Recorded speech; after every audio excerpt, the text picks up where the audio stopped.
O programa Gente em Destaque vai conversar hoje com um professor da Escola Técnica de Jacareí, um professor que honra a profissão, que é o Fábio Silva. Fábio, muito obrigado por ter aceitado esse convite aqui no nosso programa Gente em Destaque.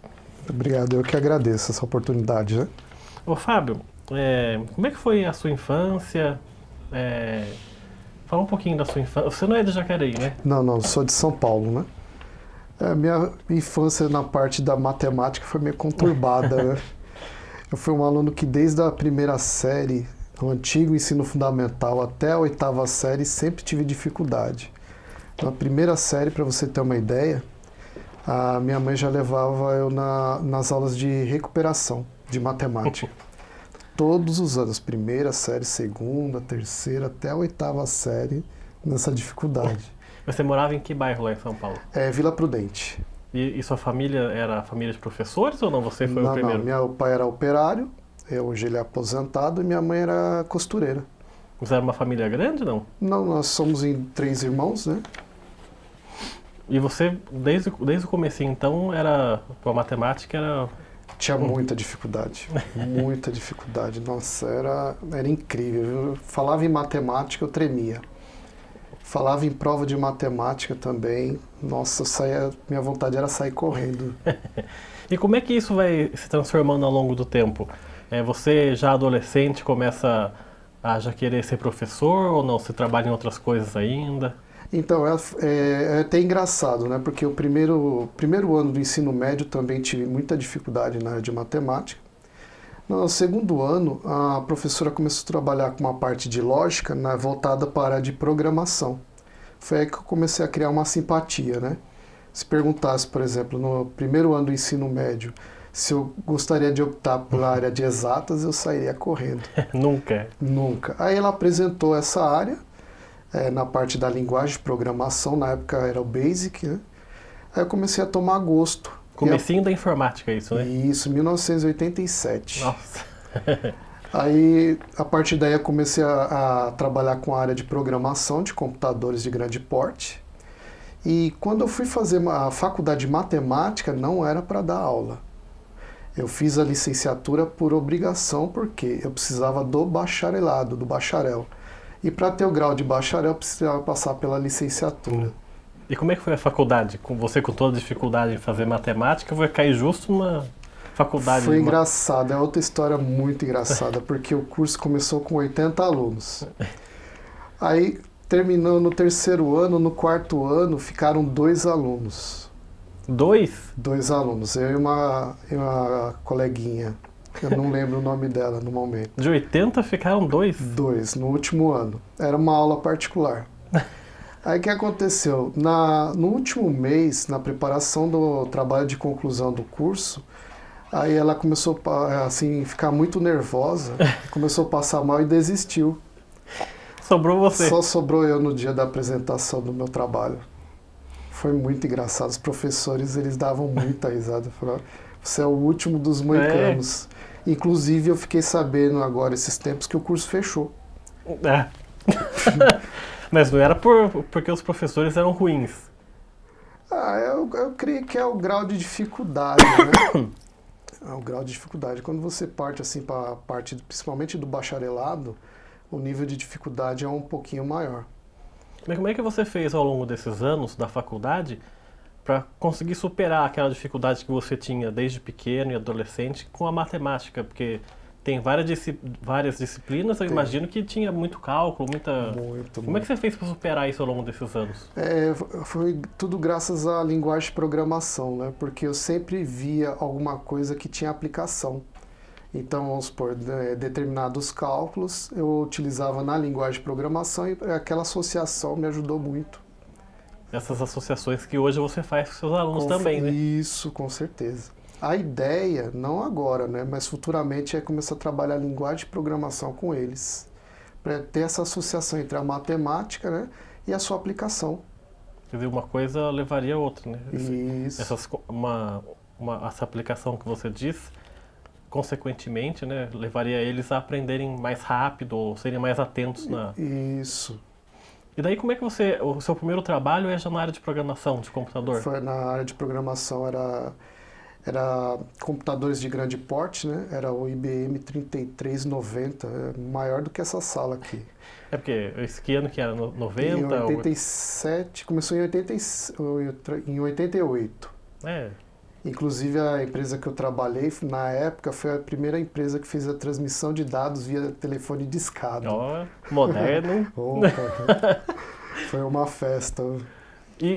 Daí você pouco a pouco vai trabalhando aí na área da informática. Você até falou, a gente estava conversando antes da gravação, que você chegou a trabalhar aqui no Carrefour, no Vale do Paraíba, na implantação aqui, né? Isso. Eu trabalhei uma época aqui no Carrefour, né? E depois parti para a área de concessionária. E sempre em São Paulo isso? Aqui uma parte em São Paulo, né? Até 94 e de 95 em diante aqui em São José dos Campos, no Vale do Paraíba. E como é que esse programador de informática, especialista em computador, se transforma num professor de matemática? Olha, é uma história interessante, porque, sinceramente, às vezes a gente traça um rumo na vida e Deus, ele prepara a outra, né? E, assim, foi uma coisa assim, ao acaso, que do nada eu saí do meu trabalho e, de repente, eu já estava numa sala de aula. Parecia uma mágica, não sei te dizer assim. Você foi convidado para dar aula em algum lugar? Fui. Eu tinha saído da empresa, aí na primeira semana que eu saí da empresa, uma colega minha, ela descobriu, aí ela falou assim, tem uma escola que está precisando de professor de matemática, né? Você não quer ir? Eu falei, eu estava precisando trabalhar, eu falei, vamos lá. Nunca tinha dado aula na vida? Nunca. Nunca tinha passado por uma sala de aula assim, explicando, né, aplicando matéria. E dali já tem 17 anos essa brincadeira. Quer dizer, nessa primeira aula sua, eu imagino que foi uma transformação para você, né? Foi uma grande transformação. Porque você precisava aí passar o seu conhecimento para outras pessoas. E foi logo aula para adolescente que você foi dar? Foi ensino médio, logo de cara. Difícil, hein? Foi uma sensação, primeira aula assim, eu fiquei acho que uns 5 minutos parado, olhando para a sala olhando para mim, e eu não sabia o que eu falava. E como é que foi esse desenrolar aí? Aí, como diz, aí é com a prática, né? Foi aos poucos, tudo. Aí você vai criando aquela, como diz, a didática, né? Porque você lidar com adolescente é uma situação, lidar com crianças é outra situação, né? E você dá aula tanto para um como para outro? Atualmente é só ensino médio. Mas já deu aula para criança? Já. Inclusive, na época, eu comecei a trabalhar fiz tipo um projeto piloto na escola, né?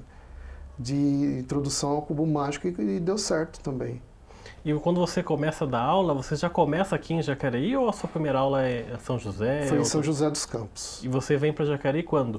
Eu vim para Jacareí em 2006, que eu era da ETEC de Caçapava. Tinha prestado o concurso lá na época, em 2004, se não me engano.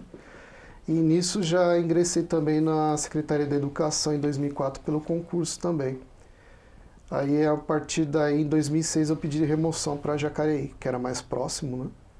Daí veio direto para a escola técnica. Isso. E quando a gente fala muito em professor de matemática, né? A aula de matemática, a pessoa já se leva susto, porque essa receptividade à matemática é sempre ruim, né? Isso. Por que acontece isso? Por que as pessoas têm tanta resistência em aprender ou matemática, ou física, química, é a fórmula daqui ou a fórmula dali? Por que tem sempre um muro envolvendo... Porque eu digo por mim, porque eu nunca fui bom aluno em matemática, nem física, nem química. Eu também. Então, mas por que tem essa resistência? O que acontece? Pela experiência que eu tenho ao longo desses 17 anos e o tempo anterior também como estudante, principalmente a área de exatas, se você não resolvesse o cálculo da maneira que o professor ele exigisse, estava errado. E não era muito trabalhada a parte do desenvolvimento da lógica. Às vezes você conseguia até chegar naquele resultado, porém o professor, como o desenvolvimento do cálculo não era igual ao do professor, então ele considerava aquele exercício errado. Isso daí, eu creio que criou um bloqueio, entendeu? criou um bloqueio. Quando você fala assim, por exemplo, às vezes eu vou em algum lugar e pergunto assim, qual a sua profissão? Professor. Professor do quê? Matemática. Fala, vixe. Por quê? Por causa desse bloqueio. Tudo que envolve área de exatas, a turma pensa cálculo, vixe. Porque, por exemplo, quando tinha aula de matemática, e você até falou nisso agora, o professor passa uma fórmula para você fazer. Isso. Na hora da prova, se você esquece a fórmula, aí acabou era. tudo, né? Aí você não consegue fazer mais nada. Aí já era. Aí isso daí o seu papel que você se refere é incentivar esses alunos a encontrar outros meios, é isso? De resolver outros caminhos. O que acontece? Eu procuro trabalhar a sala num todo, porque tem alunos que têm mais facilidade e outros não. O que acontece? Eu trabalho muito na parte da situação-problema, e a partir dessa situação-problema, os alunos chegam num modelo matemático, eu não falo fórmula. O modelo matemático, muitas vezes diferente do livro. E cada um chega numa resolução e o próprio aluno que chegou nessa resolução explica isso para a sala. E às vezes dentro de uma sala tem 6 resoluções diferentes, 6 caminhos diferentes para chegar àquele resultado. Então eles começam a ser trabalhados isso lá no primeiro ano, né?